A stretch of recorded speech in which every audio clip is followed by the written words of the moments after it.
Engagés pour des élections législatives festives et sans heurts, les leaders politiques du parti Union Progressiste Le Renouveau de la 10e circonscription électorale ont démarré une série de consultations et de sensibilisation de certains acteurs de la dite circonscription. C'était le samedi 1er octobre dernier dans la commune de Glazoué sous le leadership du docteur Victor Laoui. La délégation, qui est constituée des acteurs politiques tels que Ile Badiagou, Lassa Marie Sotosu, Francis Tiepo, Ignace Dongwede, Idelve Yipo, Chantal Kotikpa, Benedita Chabi, Franck Yabi, Adie Bilga, Barchabi Samadou, Raimi Sikiru, Ludovic Ayeni, ont rencontré les chefs religieux, imams Alpha, les prêtres du Fa ainsi que les chasseurs.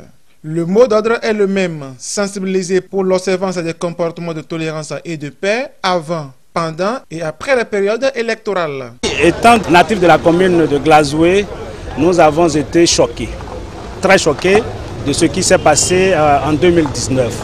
Et en tant qu'acteur politique, c'est de notre devoir de ne plus assister, n'est-ce pas, à cette scène de violence dans la 10e circonscription électorale. Et en termes d'initiative privée, nous nous sommes dit qu'il est de bon ton de regrouper une certaine catégorie de personnes qui peuvent porter notre voix au fin fond des contrées de la commune de Glazoué.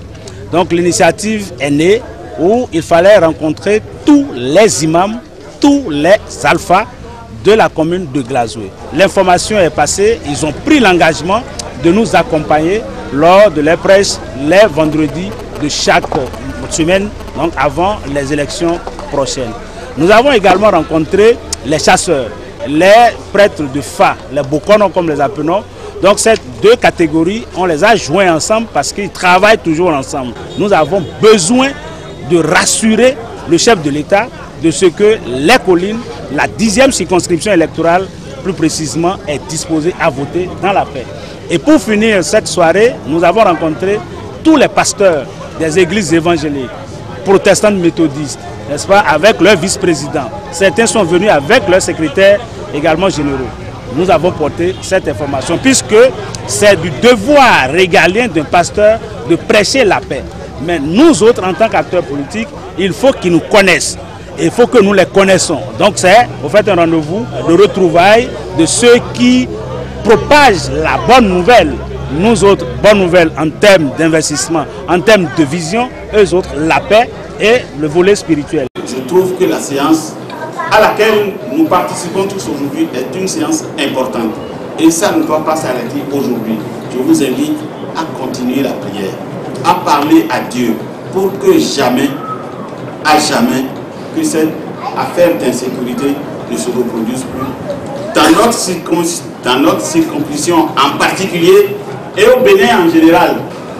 À tout moment où on va parler de la sécurité, on doit se mobiliser pour que ensemble on puisse s'entendre et ne plus vivre les événements de 2019.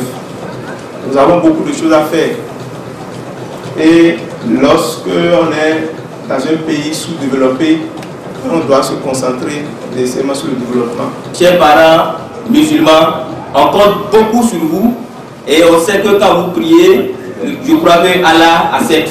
Et donc merci à vous et que le travail soit un travail de chaîne et qu'à partir d'ici, vous puissiez implémenter ce que nous sommes venus vous dire à l'intérieur de la population et que la paix règne pour le développement de la 10e.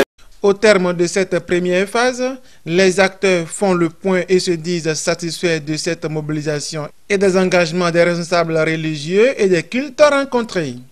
Je pense bien, s'il faut faire un retour, un compte rendu, je n'ai qu'un sentiment de satisfaction dans l'ensemble parce que nous avons d'abord eu à avoir une adhésion massive de toutes ces couches socio-professionnelles qui se sont déplacées malgré la pluie et qui sont venus écouter ce que nous sommes en train de dire.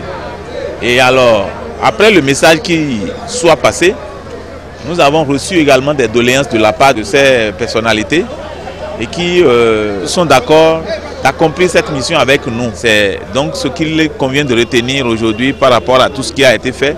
Nous sommes en train de finir. J'ai vraiment un sentiment de satisfaction. Les élections s'approchent. Nous devons sensibiliser nos parents. Et ceux qui peuvent les faire les cibles, Ce sont vous, nos papas chasseurs. Ce sont vous, nos leaders religieux. Parce que vous êtes en contact direct de nos frères, de nos soeurs, de nos mamans. Donc, œuvrons tous ensemble, unissons-nous pour que les choses aillent pour le bien de tous. Oui, nous voulons le développement de notre pays. Quiconque veut le développement doit dire non à la violence. Disons tous ensemble non à la violence. Ensemble, cultivons la paix. Ensemble, développons notre société.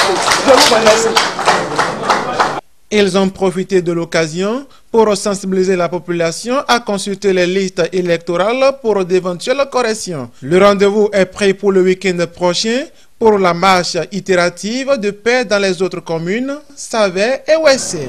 Et que à la prochaine fois, nous puissions nous retrouver dans la paix et dans la joie. Exauce-nous par notre Seigneur Jésus-Christ, nous avons prié. Amen. Maintenant que la grâce de notre Seigneur Jésus-Christ, l'amour de Dieu le Père et la communication bienfaisante de l'Esprit Saint reste et demeure avec chacun de nous, dès maintenant pour toute l'éternité des siècles. Amen.